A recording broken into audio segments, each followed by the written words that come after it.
Hi friends. ఆగండి ఆగండి వెళ్ళిపోకండి. ఏంటి ఇతడి సామాన్లు వేసుకొని కూర్చుంది అనుకుంటున్నారా? ఏం లేదండి, ఆదివారం అయితే త్రిమూర్తుల మేళా చేసాం కదండి. అవి సామాన్లన్నీ తోమడానికి అయితే టబ్లో వేసానండి. మొత్తం అన్నీ కూడాను, ఇవన్నీ కూడాను కొత్తవేనండి. ఇప్పుడు రెండోసారి వాడడం. ఇది లాస్ట్ ఇయర్ కాక ముందు ఇయర్ ఒకసారి తీసాను, మళ్ళీ ఇప్పుడే తీయడం అండి. ఎందుకంటే వీటితో మనకు పెద్దగా పని ఉండదు కదా డైలీ. ఏదో నేను అసలు ఇవి కొనుక్కోవడానికి కూడా కారణం ఏంటంటే దీనికోసమే, పూజ కోసం అయితే కొన్నానండి. ఒక చిన్న ఇన్సిడెంట్ జరిగింది, అది చెప్పను ఎందుకంటే చెప్పాలనిపించట్లేదు. కాకపోతే అవి కొనడానికి కారణమైతే ఆ ఇన్సిడెంట్ అనమాట.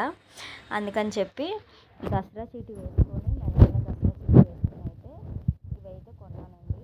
మా అమ్మ సారి పెట్టేటప్పుడు ఇవి ఇలాంటివి పెడతానంటే వద్దనేసాను. ఎందుకంటే తోమలేము అవన్నీ, ఎవరు పెడతాడు ఇత్తడి సామాన్లతో అనేసి వద్దనేసానండి. ఓన్లీ స్టీల్ సామాన్లు ఇవన్నీ తీసుకున్నాను. అయితే ఒక తర్వాత వీటితో చాలా అవసరం పడింది అనమాట పూజలకి వాటికన్నిటికి. మెయిన్గా త్రిమూర్తులు